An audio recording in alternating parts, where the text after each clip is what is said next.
Welcome. Welcome. Welcome. to breakfast together. Hello, everyone. Welcome to another Sunday morning podcast. How is your Sunday morning, everybody? Hello. Good morning. Günaydın. Good morning, folks. Ne haber? Not bad at all. Very good, very good. Good to hear that. So, today we decided that we're going to talk about the topic of slang, which is a very interesting topic, I think, for all of us, and a very important part of learning a language, even though it is often overlooked. For sure. It's definitely the case. So, speaking of which, what's up, mate? What's up, mate? Califas. What's up, people?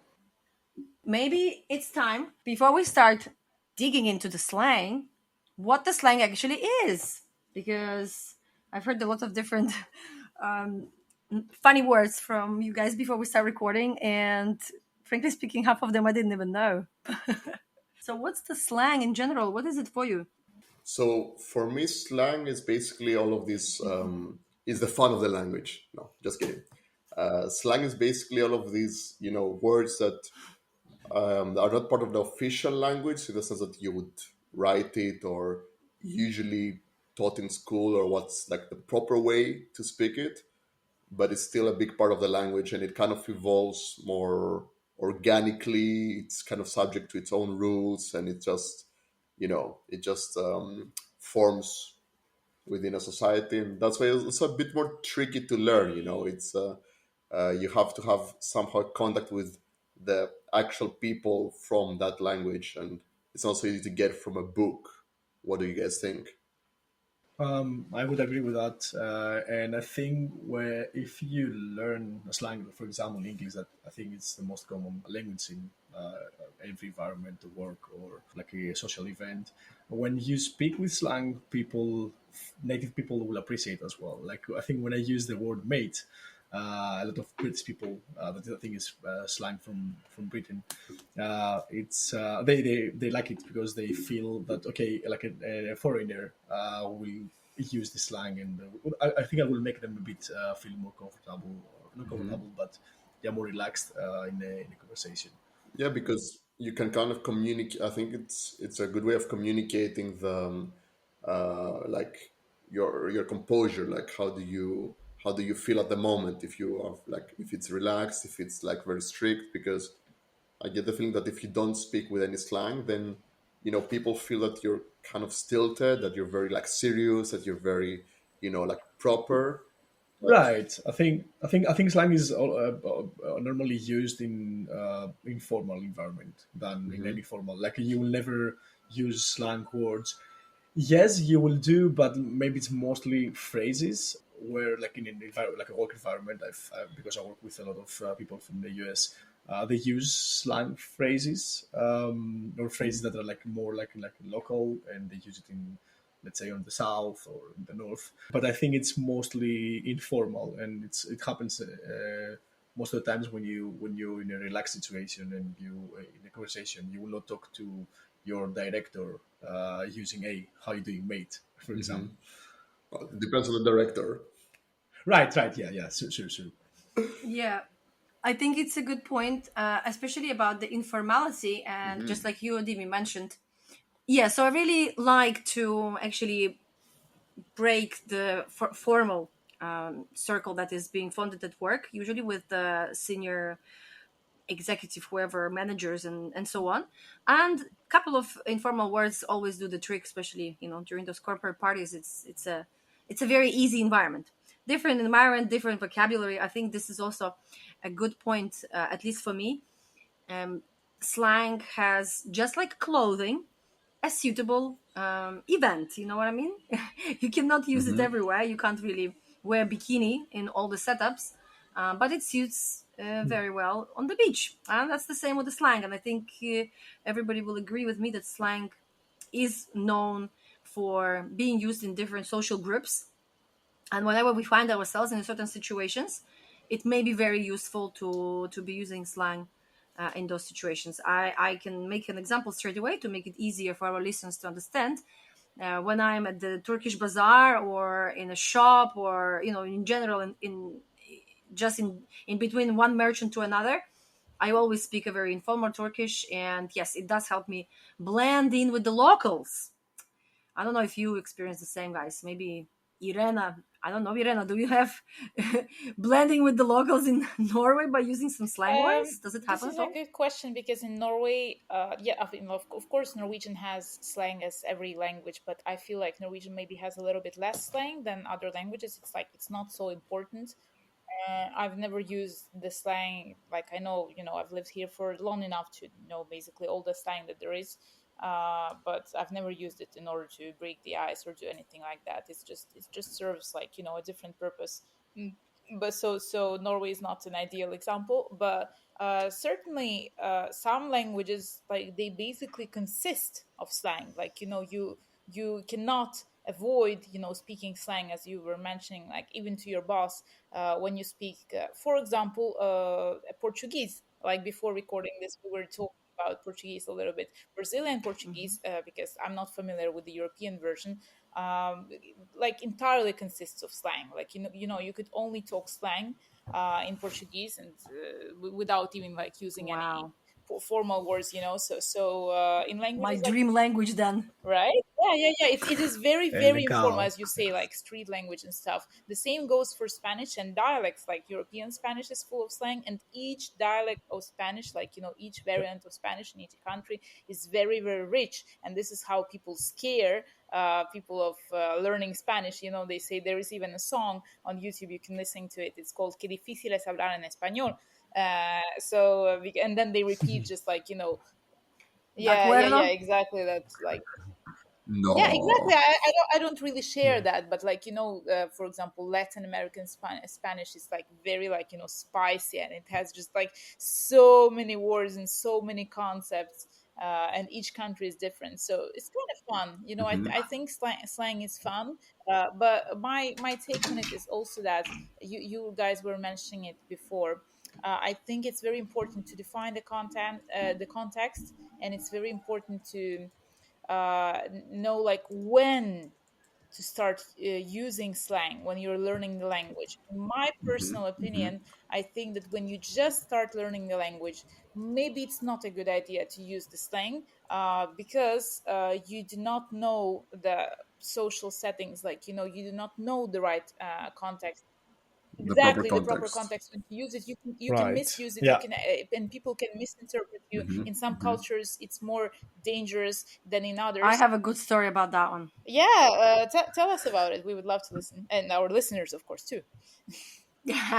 No, I just first wanted to recall on what you said about Brazilian Portuguese. Absolutely fantastic language for me to learn then, because I thrive on slang, and that's only because of the Turkish language, which I learned from the locals, and it was mostly the setup of all the slang.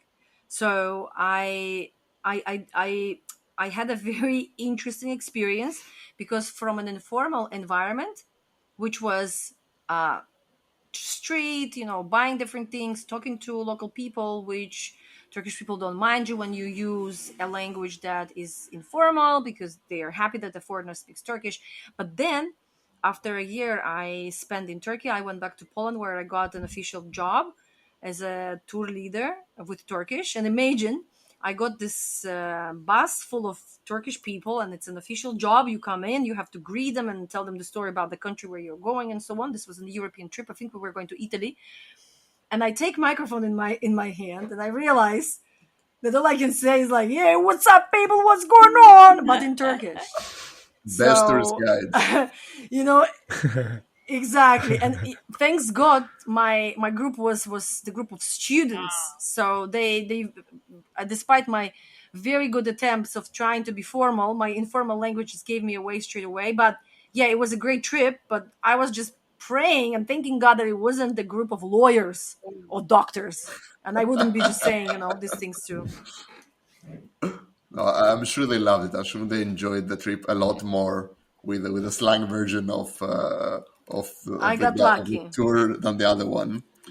And another I want to say about them also like there's this funny thing between that sometimes you have words that are not slang, like in a language, and in a similar language, you have a slang version of that word that means something, for example, bad.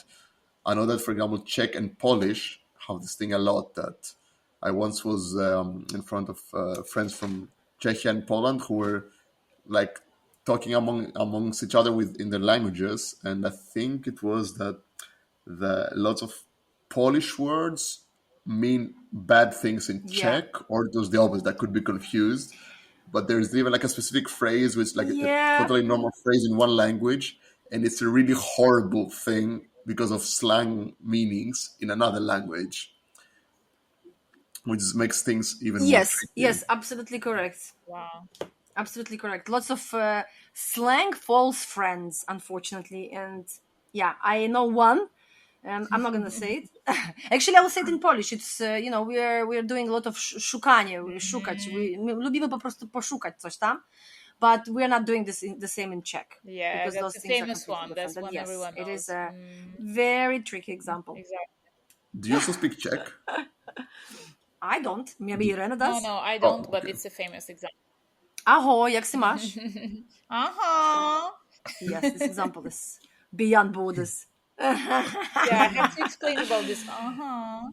Greetings to Prague. Exactly. Like we were now, like most of us, most of you, dear listeners, probably in the polyglot conference, in the polyglot, excuse me, polyglot gathering in Prague in May 2024. In case you're listening to us in the far future, and I noticed one thing, like first I tried to speak to people in English, then I started, like, I don't speak Czech, but I speak Polish, Russian, Ukrainian, etc. So like I just did a mix of all of that, and that worked. So in any language that I was ordering, like, coffee or food, sometimes, not all the time, people were answering me. I was like, hey, I would like one coffee, please, and they would be like, one coffee. So Very yeah, exactly. sassy. Like I thought that it was hilarious, and Czech people confirmed to me that sometimes they say that. So our Czech listeners, if there are any, write in the comments what you think about this and how you guys use it in your language. But I thought it was, So it's a yeah, normal thing for Maybe them. so Like they, maybe that's it. Like a Czech exactly, slang. Czech sound slang. it's like no vowels, just consonants. Exactly. Yeah. So just for you to know the context of this thing. No, I just wanted to say that how the sounds as well. When Irena were giving an example about Czech and the sound. I think the sounds themselves are also part of slang because we can make different sounds that are appropriate, on the street, but they're not really appropriate to say to your manager. Again, manager and the street is a good example because they're sort of both on different parts of the stick. Typical example is the Turkish no, which is just obviously a movement with your head, but the sound is. I I don't know was if you just can thinking hear it. The about sound is that. That's a like good example. The same in Arabic. yeah, exactly. So you can say no. Yeah, you can say no like that, but you can't really be using this to be responding at work. Let's say, right, to the manager. That's not really appropriate. So sounds is kind of another aspect. It reminds me of we have a similar thing in Greek, Dimi, with ba, which is how to say no, but in a very unofficial way. And I can imagine that if your boss asks you to do something, you're like, ba. It's it was like great disrespect if you like reject something at work or officially like that. I have a good example on that. In Italian, there are three. I mean, like there are of course more than three, but I would say for me three like main, I don't know, slang sounds or informal sounds, and that is ba, bo, and be. So, I've heard about right. this, So yeah. for you guys, if you want to make your Italian sound more native, because this is virtually like everyone, all Italian native speakers that use it quite frequently. Bo just means I don't know, non lo so. No, so someone asks you, like what's the time, and you're like bo, and then you have to Bo. make like a really like Oh, I always use exactly, it, exactly, and then especially in Of Spain, and they course ask me you if I'm from do. yeah, Italy. So and then like fun. you have ba, and ba is like some sort of like astonishment, or like maybe even like a negative surprise, and you're like ba, maybe a little bit of frustration, you're like ba. So like has the package Yes. arrived, like bah, like not yet, like I'm waiting for it, I don't know. And then be is like when someone tells you something and you don't really see the logic, or they are maybe slow and you want them to encourage to continue, and you say be, be, be, like yeah, go on, continue. So I remember when I heard it for the first time in Italian, I was like, there is no way I'm using that. Like I'm not saying bah, bah, be. Like Uh-huh. you exactly, Uh-huh. you cannot, Mm-hmm. you cannot, like if you speak Italian on an advanced level, you cannot avoid this. There is like just no chance. It's not. Sea-level Italian. Yeah. It's the same with friends. When you use be, it's like when you want to, if I'm not wrong, you want to emphasize something, and the ba, I think, is the same thing as Italian. That you need it in a negation when you, for example, do you want water, or it's like some kind of form of question. Do you like chocolate, for example? You're gonna say ba, no pas trop. Hmm, So interesting. it's the same. But I think we should go back to the slang conversation, where I want to bring up what you, Irena, was saying before. When you talk about when you speak with slang, or when you use words with slang, I realized, especially with Spanish, that everybody should know. Until now, that I really love the culture, and especially the Spanish from Spain. Um, when I speak to Spanish people and I use words like chavales, or that is something that is used only in Spain, people really like are surprised and really like feel more comfortable. You can see in their movement, and also in their how they will talk to me, or how they will reply back. And also another word that a lot of people, like Latin American people, when they listen to me, when they hear me speaking Spanish, when I use the word chulo, when something is like, you can use it when something is like cute or neat or something cool. They definitely say, oh, you lived in Spain, or you have a lot of influence from Spain. So it's a nice thing to make people relaxed, or make to, for example, if somebody comes and uses a slang word, like a list, like a language learner that speak Greek, and comes and talk to me and use like a word that is slang, like delay, or Mm-hmm. tifasi. That tifasi means like how it's going. I'm gonna be definitely super happy, and Mm-hmm. You feel more super comfortable immediately. more comfortable. And also you like the fact that this person spent time on learning, like the not Mm-hmm. only the official language, but also the slang words, which is Mm-hmm. super good in my opinion. It shows you that this person learned it also like via that this person knows Greek people, because it's something that you wouldn't learn, Exactly. Shows the by local just connection. exactly. Yeah, yeah. It shows like a bit of like about the past of the language learning of this person Exactly, in a way. yes. Like you see a bit how they learned their language, which is interesting. It sounds like something like a forensic thing.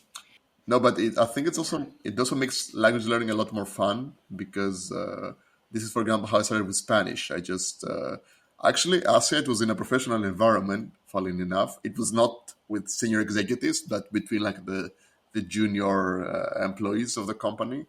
But we had like espresso breaks, and it was a lot of in this like training that we had, which was a lot of Greeks and Spanish people.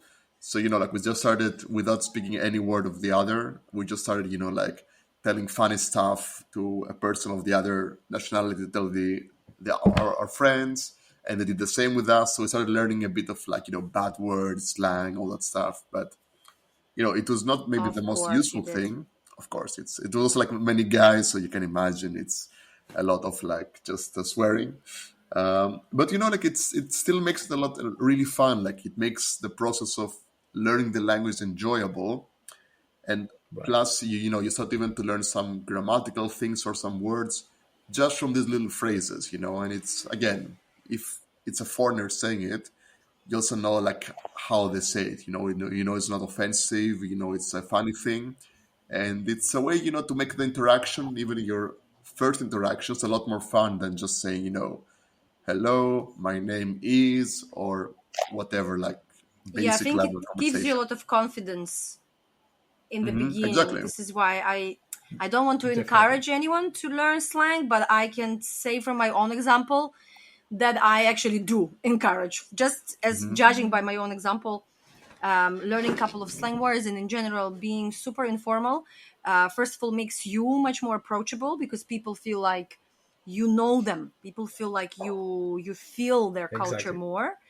It's Yeah. easier to blend in, and it gives you confidence because you straight away not only gain the language recognition, but you gain the recognition by the culture, and you're closer to those people. So it definitely gives you this sort of a pass, a quicker pass, and that gives you the confidence to learn further. And as I said, with Turkish, it was exactly like this. I started from informality and brought my language to formality, and then started using it at work. And obviously, that brought a lot of other, you know, materials that I had to work with, some more formal things that I had to go through, such as, Hmm. reading books, newspapers, watching some serious TV. But that was all later. Hmm. I Hmm. already had the confidence to talk, and I already had the confidence to, have this contact with the locals. And that's why I do Hmm. encourage Yeah. somebody who is comfortable, of course, in that level, because there are some people that are, in general, Of pretty course. formal themselves, and that's also pretty fine. But I am, as you may guess already from this conversation, I do like to bring the barriers pretty low because I like people having fun, Telemachos, as you mentioned, and I do think that slang is a perfect way to just bring a lot of fun into the language itself, and it is entertaining. Hmm. And I mean, it is. I think it is also inevitable. I mean, at some point you will learn slang, Yes. unless I mean, When you need. unless you're, for example, an example for me is German, which I learned for the first like 13 years. I Yes, was very good learning point. German. It was only in school with our teacher, so we didn't know any slang at all because we had no organic contact with the culture and the language.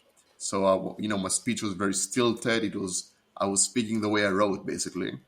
And I started learning slang actually when I moved to Germany, and when I started hanging out with Germans and talking to Germans and like listening to Germans speaking among themselves. And this is how I got to like understand the slang, and it just makes you like speak more naturally. And Demi, I think Yeah. you can also say about that, because that, for example, with Greek, it's usually that most people don't know any slang in Greek, and most people you talk to and they speak Greek to you at some like basic level, they speak very formally. You can kind of see that this is like the school Greek that they are The taught. school. Yeah. Yeah. Yeah. and Exactly. um, and basically, sometimes if you meet somebody who speaks with a slang, you know immediately, okay, so this person didn't learn it in school. They have some contact with the country. And this is also why I try to encourage people, like the people who learn Greek, the few people who do. I try to teach them some slang, and this is actually the only thing I teach them. I'm like, okay, you can learn this, the other stuff in the books and whatever, if you're learning it already. But the slang is the thing that I can offer you, that is gonna be the most helpful thing, and the thing that will make you sound more natural, especially if you're at the younger age, which we tend to use a lot more slang when we're younger, because it also is dependent on the time, of course. Like our parents' generation had different slang, and we have a different slang now, and the new generation will have a different slang. So this is also very dependent on which age group you belong to. That's such a good point. And as you were saying, like slang, it's between the social, the age groups, but like also social groups. Like there could be regional slang. There could be like work related slang. Uh, Slangs are just numerous, and I think it's like Mm-hmm. it kind of, I don't know, like makes you, when Mm-hmm. you speak slang to the locals, it kind of makes you like a trusted person, as you were mentioning, Telemachos. It's like next level. First level is that you speak the language at all, which many people like, of course, appreciate. And that's like the whole point for us, for at least for most people, to learn the language in order to connect with people. But then slang, like, it always brings smiles, like, people are impressed. And again, like, depending on the culture, but like in for example Arabic, like, people are extremely impressed, like, when you throwing a word or two. My native language, Russian, I think, like, entirely consists of slang, and it's quite complex slang, because there are some words that we have, and you were mentioning the same to me, like some time ago, Telemachos, about Greek, like, oh well, we say this word and it actually comes from the movie and blah blah, or like maybe some sense, so it's the same in Russian. It's not just words, but like there is, like, a deep meaning behind it, and sometimes there is like the whole story that you have to tell for 5 minutes behind one phrase. And it makes it fun, because you learn slang, you dive in even deeper into the culture, and it's a fun thing. Like, however, in my personal opinion, as I said before, I'm Hmm. careful with slang, especially in the beginning stages of language learning, because when I don't know, like, the bare basics, I personally do not feel like I'm ready to speak to speak in slang yet. That's the thing also with slang, because, and when I learn a new language and I learn the slang of this language, it's because you also need to learn the context. It's not just enough Yes, learning the slang. But exactly. so I usually try to ask people, okay, like this word, maybe it means something like, how informal is it? Like, how Mhm. bad is it? Is it like, very, I don't know, is it even insulting in some context? Exactly. Is Yes. it, you would say that? So I usually try to ask people as well when they teach me a new word, okay, what level of informality is it? Because otherwise you can end up like sounding, because again, because slang has this emotional connotation with it a lot more than maybe normal language. You need to know when to use it. It's a typical thing is like with Greek, when people come to you and just say, you like, tell you malaka at Oh, this is at yes. random points, and my first instinct is like, this person is rude. It's like, they're like, they don't know what they're saying, but of course you're comparing it to a person who speaks the language who would say that, and it's like, in this context you just sound rude, or you just, it sounds weird, or so it's a very, like, I don't want to discourage anybody, of course, but it's always like important to also know at which specific context you have to use this word to convey what you want to convey. I'm just remembering how many times I said to you Malaka, and I'm like, I feel targeted in this conversation. Well, I don't even remember it, so that's good news for you. But yeah, no, it's difficult because it's a tricky thing to know when to use the slang, and that's when you get the mastery of the informal language. Mm, that's right. Goodbyes are difficult, but this is the end of this episode. So see you again, or hear you again for another episode in 2 weeks.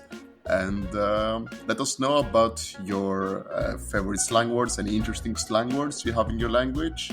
We want to know about your favorite slang words. Also, do write to us the slang words in the languages that you are learning, or maybe in your native language, so we can all learn together. See you in 2 weeks. Thank you, and have a great Sunday morning. Thank you for listening. Thank you so much. Kisses from Breakfast Together team. Bye bye.